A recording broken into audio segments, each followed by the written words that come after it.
Hey guys, welcome back to the channel. My name is Taylor and this is Taylor on TV. I hope you guys had a wonderful holiday season and a happy new year. So I really love the traditions that come along with New Year. I've been doing them since I was a little kid. Some of the traditions include eating black eyed peas on New Year's Day, not washing your clothes on New Year's Day, not the ones on your body, but just not running a load of laundry on New Year's Day. I've heard that that's symbolic of washing away people in your life for the upcoming year. Another tradition that I have, and I think it's pretty unique to me, I watch the Twilight Zone every New Year's Eve.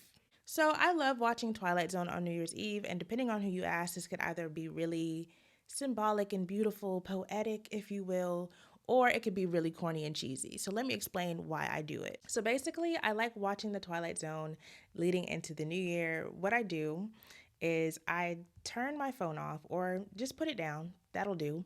And I'll watch the Twilight Zone in a dark room. And typically, I like to fall asleep while watching the show. The show is in black and white. So if your lights are off, you don't have any phone, any technology, nothing like that, everything around you looks like it's in black and white because all your lights are off in your room, or in my room anyway. I don't know about y'all, if what y'all got going on at home, but so basically my surroundings are entirely black and white until I wake up in the new year, and then that's like my first glimpse of color. It's kind of like a rebirth or like a reset. Like I said, depending on who you ask, that could be very cheesy, but it's something that I enjoy doing, and it's kind of like a mental just wiping the slate, just giving your eyes a break from all the color, and then we'll start over in a new year. Now, in order to do this, you do have to have a streaming service with no ads, or maybe the Twilight Zone on DVD. I think when I first started doing this tradition, the Twilight Zone was on Netflix. So I was able to watch it, no interruptions, no ads. And I say that because the ads are like colorful now. I think it's currently streaming on like Amazon Prime, and it has commercials, and that kind of takes you out of the vibe. But back when I first started this, it was on Netflix, and I didn't have to worry about the colored commercials. And yeah, it's just something that I like to do. I think the first time I started this, I did it like 3 nights in a row, and I actually burned the Twilight Zone intro into the TV. Anyways, I figured why not take this tradition a step further, and I wanted to spend the entire month of January talking about the Twilight Zone. Each week of this month, I'll be talking about a different era or perhaps a different episode of the show. I don't know how I want to do it yet, but January is going to be dedicated to the Twilight Zone. Now, in order to begin this video off, I want to start by explaining what the Twilight Zone is, because since I've been spending a lot of time on TikTok, I found that a lot of younger people, and surprisingly, a lot of people my age, don't know what things are. And most recently, I've heard someone say they don't have a clue what the Twilight Zone is. So I'm going to explain it to you guys in case I have a viewer who doesn't necessarily know what the Twilight Zone is. So basically, the Twilight Zone is an anthology series that explores strange stories. Each episode is a standalone tale, meaning the stories and characters change with every episode. The genres kind of change each episode as well. So one episode might have sci-fi futuristic concepts like aliens and spaceships, while the next episode could be a psychological thriller focusing on the human mind and emotions. Some episodes may have supernatural elements to them, like curses and ghosts, and then other episodes could be morality tales with a deeper message that'll make you question human nature and ethics. So the show was ultimately created by Ron Serling, who was a writer for CBS in the 1950s. Now, Ron Serling was known for editing and rechanging his works very frequently, so much so that it pissed off other producers. It got so bad to the point where they decided that he needed to work on his own shows by himself, and so he did. The first episode that Sterling pitched was for a TV show called The Westinghouse Dissolute Playhouse, and this episode was called The Time Element.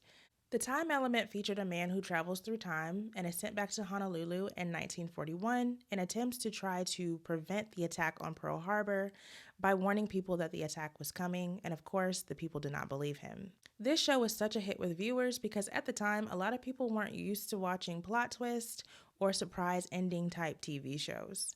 Due to the success of the episode, CBS decided to give Serling his own show, and that is how The Twilight Zone was born. So the show survived for a total of 5 seasons, but that is not the end of The Twilight Zone. This show was actually rebooted several times. It was brought back in 1985, 2002, and most recently, 2019. So now that I've covered what the Twilight Zone is and how it came to be, I want to spend the rest of the time in this video sharing with you guys some of my favorite Twilight Zone episodes from the original series. These episodes are the ones that have stuck with me throughout the years, and I feel like they perfectly capture the essence of the Twilight Zone. So without further ado, let's get into some of my favorite episodes from the Twilight Zone. So the first episode that I want to get into is called The Hitchhiker. So we have a main character called Nan Adams, and she is currently on a cross-country road trip on her way to LA from Manhattan. During her road trip, she gets a flat tire, and she gets a mechanic to help her fix it. Now, while the mechanic is fixing the tire, she notices that there's a man across the street, a hitchhiker, just standing there waiting for a ride. Now, after the tire is fixed, she's driving for miles and miles, as you can imagine, coming from New York, going to California. And as she's driving, she keeps seeing the same hitchhiker over and over again. No matter how far she drives, this hitchhiker is still there. Now, the premise of this episode alone is very creepy, but there are these scenes where he keeps getting closer and closer to her. And in one scene, he's actually leaning in her back window. And I'm like, girl, please take off. Like, this scared me as a child. As a matter of fact, I think this is probably one of the first episodes of Twilight Zone that I've ever seen. And I just remember that man leaning in her back window scared the mess out of me. Then there are also these scenes where he's like super close to the camera. So it has this really icky, eerie feeling of him getting close to the viewer as well. Like he's just in your face in some scenes. And I don't know, it just kind of creeps me out that he's getting closer to me too. Like, back up, sir. You stay over there. Now, at some point of her road trip, Nan approaches a railroad track, and on the other side of the tracks is the hitchhiker. Now, the train is coming down the tracks, and she's kind of faced with this dilemma. Should she stay here, or should she try to outrun the train? She tries to outrun the train, and her car literally cuts off on the tracks. Somehow, she gets it cranked back up, and she keeps pushing. At some point, she picks up a sailor and he's riding in the car with her. I think she just picks up this random man as some form of protection against the scary hitchhiker. And she's still seeing the hitchhiker with the sailor in her passenger seat, and she's trying to point it out to the guy, and he's seeing nothing. Ultimately, he's thinking she's crazy, and he gets out of the car because you seeing people that you shouldn't be seeing, you're not about to drive me nowhere, and you acting like this, right? So the sailor gets out of the car. Nan is still concerned, still very afraid. She ends up going to a payphone to call her mother, and it turns out that her mother is sick. I think it was some kind of stress-induced sickness due to the fact that her daughter is dead. Plot twist, Nan has been dead this entire time, and the hitchhiker is presumably the Grim Reaper or someone who is also dead. And I guess that's how the guy keeps following her. That's why the sailor couldn't see the guy on the side of the road. I do have some questions about the sailor though, like was he dead too? Or I don't know, but the accident or the reason she had that flat tire at the beginning of the episode was due to an accident that actually killed her. Now, I explained this very poorly. There are a lot of Easter eggs and a lot of things throughout the episode that kind of hint at her being dead. But I just wanted to talk about that one. That was one of my first Twilight Zone episodes that I've ever seen growing up. And I think it made me fall in love with the show because it was just so creepy, so eerie. And I also think that the Twilight Zone as a whole, but this episode is what really pushed me to like thrillers or plot twists, or I love a good plot twist. That's like my favorite genre of movie. If there's no twist, no mystery, nothing to make you think, no M. Night Shyamalan sprinkled in there, I don't want to see it. So I think this episode kind of made me like that kind of movie. So I wanted to start off by telling you guys about that episode. Next episode I want to talk about is called After Hours. Now, After Hours is kind of on the creepier side. It's not so plot twisty. It's straight up scary to me, like 1000% horrifying. Now, in this episode, our main character's name is Marsha White. Marsha is a baddie. Let me go ahead and start by saying that. I've always thought Marsha was so cute in this episode. But our main character's name is Marsha White, and she is at a department store looking for a golden thimble for her mom. And she's waiting to take the elevator to a different floor in search of this thimble. Now, there's a crowd of people waiting at the elevator with her, but for some reason, the elevator next to them opens up. Nobody else rushes to go to the brand new elevator. She just goes by herself and she's wondering maybe people are going down. I don't know. Now, the elevator operator tells her that the golden thimble can be found on the ninth floor of the department store, even though the elevator indicator says that there are only 8 floors in the department store. Now, when she gets up to the ninth floor, it is totally empty. There are no clothes, no people, no hangers. There is no jewelry in any of the jewelry cases. I mean, completely empty, which is creepy enough in itself, in my opinion. So a saleswoman comes out of nowhere and she offers Marsha the golden thimble that she was looking for. This is odd because there's nothing else up here. And Marsha even questions this. She asks, how is there what I'm looking for on this floor, but there's nothing else here? And the saleswoman kind of brushes her off and she even calls Marsha by her first name, which Marsha also catches on to as well. She wants to know how the woman knows her name. Very creepy encounter. So Marsha gets back to the elevator after purchasing the golden thimble. And when she's on the elevator, she notices that the thimble is scratched and it's dented in the side. Also, I forgot to mention, this golden thimble was $25.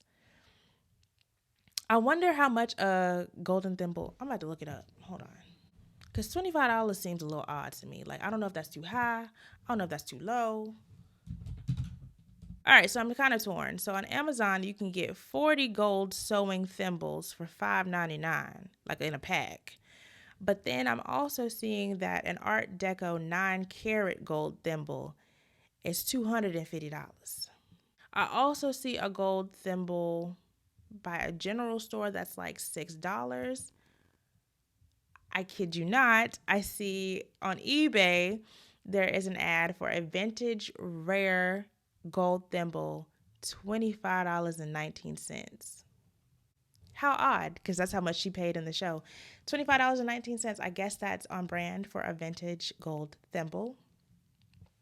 Anyways, while on the elevator, she discovers that this gold thimble has scratches and it is dented and she wants to return it. The elevator operator tells her that returns are done on the 3rd floor. So she goes to the 3rd floor to try to return this thimble. So, of course, the people are looking at her crazy when she goes to return this thimble because everything she's saying isn't adding up. She doesn't have a receipt. The floor she's describing does not exist. And I was waiting on them to say $25 for a thimble, girl. You got robbed. That's not store prices. We don't sell thimbles for $25. No, I'm just kidding. But she's trying to explain to them how she purchases thimble and they're not believing her. When all of a sudden across the store, she sees the saleswoman who sold her the thimble. And she's telling the people, hey, look, the girl who sold it to me, she's right there. And as soon as the woman turns around, we see that that woman is a mannequin. She's being wheeled out of the department store. She's not real. So, of course, Marsha has a mini panic attack and she faints in the middle of the store. So, a sales associate takes Martha to a back room to let her lay down since she fainted. But when she wakes up, she is in the department store alone. I'm trying to figure out how they left this woman in the department store just knocked out in a back room, but I guess we'll get to that at the end of the story. So she wakes up and she starts walking around this department store, and it's very creepy because it's filled with mannequins, and all the mannequins begin calling her name. Marsha. Marsha. Marsha? This is probably one of the scariest things that I've ever seen. I wouldn't say that I'm afraid of mannequins. There's actually a movie I watched last year with a mannequin. Am I afraid of mannequins?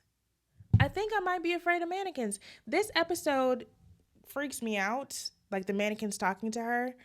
And then the movie I watched last year, I forgot what it was called, but if I find it, I'll put it on the screen.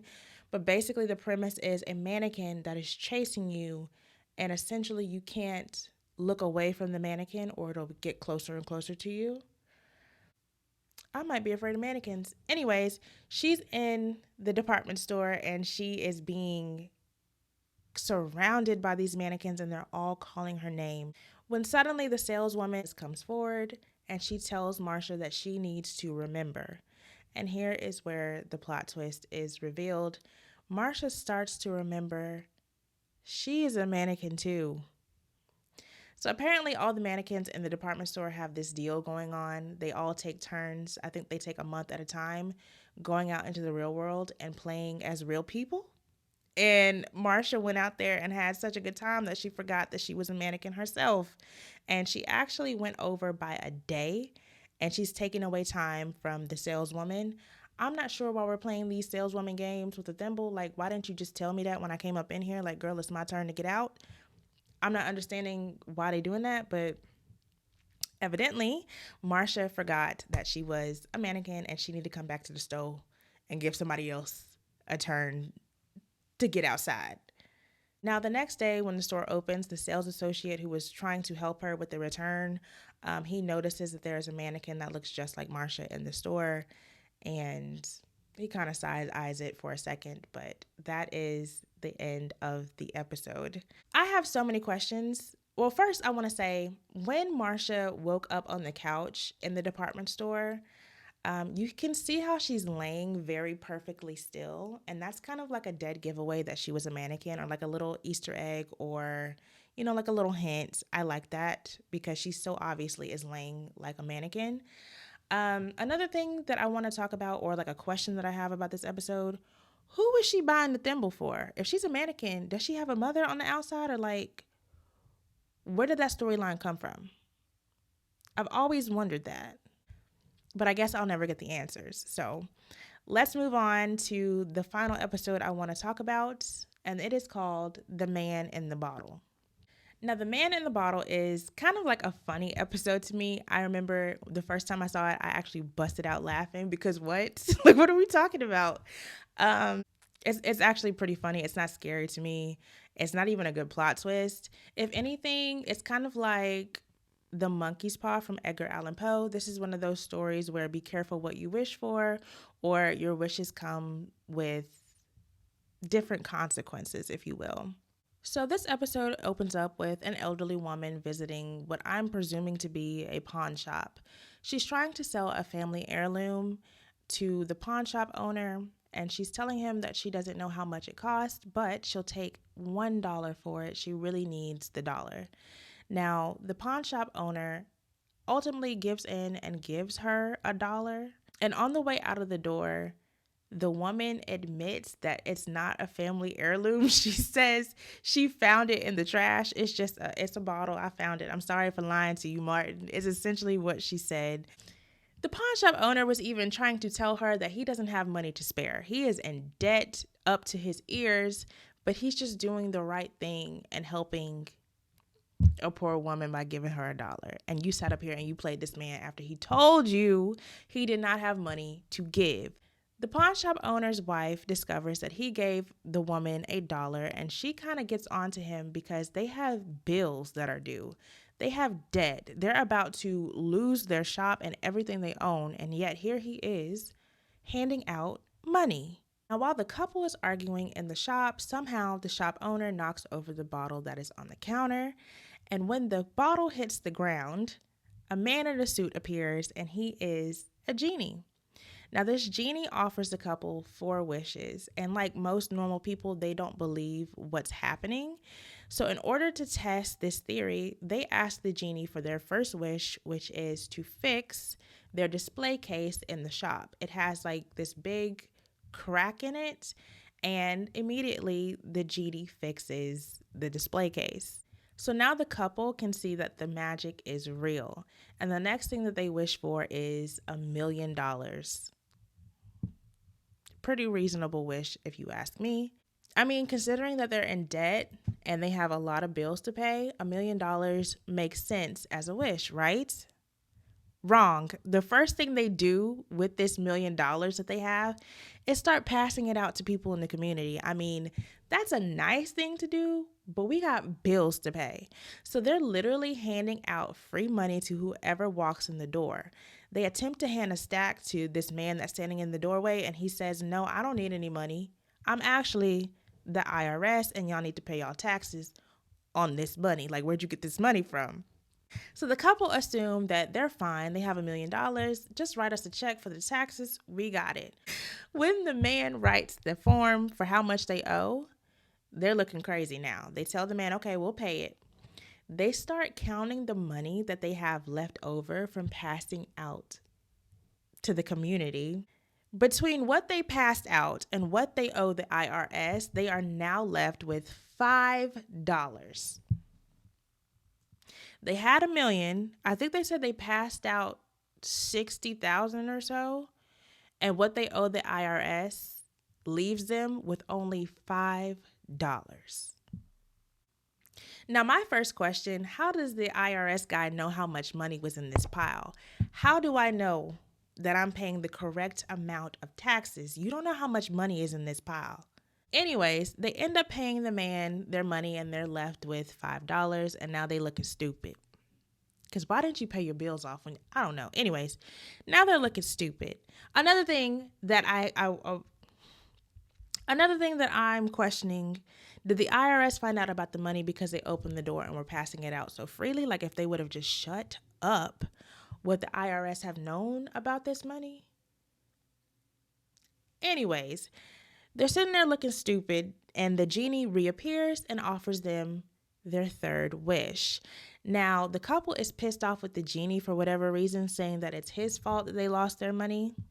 It's the genie's fault that they lost their money, and that every wish is a trick or there's a catch to every wish. But the genie tells them that there is no catch, there is no trick, there's just simply a consequence to all of your actions. Now, I kid you not, this is going to sound like a big leap, but it's literally, you blink your eyes and this happens in the show. Couldn't believe it, busted out laughing. The next wish that this man wishes, the next wish isn't for more money. It's not for non-taxable money. His next wish, he wants to be the head of a country.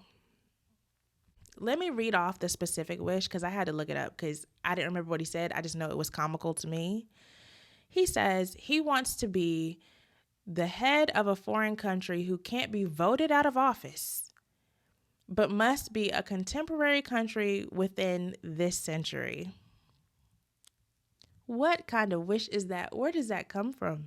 I could have thought of several things. I wish to never have to pay bills again. I wish that all my bills are paid for forever. I wish that I'll keep getting this $1 million daily. Like, you could have came up with so many different things. I wish that my shop was booming and I didn't have to worry about paying bills because I'm making money like crazy. Like, I could think of so many different wishes, but you immediately jump to, I want to be the ruler of a foreign country who can't be voted out of office, but must be a contemporary country within the century.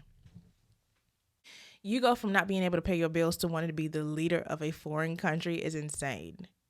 Do y'all know that the next scene, the very next scene, is this man, the shop owner, is now Hitler? What are we talking about? What are we doing? So it turns out the shop owner is Hitler, and he has actually been placed in the final moments of Hitler's life. He is being passed the vial of poison that Hitler takes on the way out the door. When I tell you I cracked up laughing the first time I saw this, what are we talking about? I know it's probably not meant to be funny. I just think the leap from I want $1 million to I want to be the leader of a foreign country is crazy. It's so crazy to me. Anyways, now the shop owner is looking like Boo Boo the Fool for real because he's getting ready to drink some poison. But that's what you asked for, no? I feel like this is one of the most uneducated, stupidest wishes ever. Like, did you want to make up a brand new country?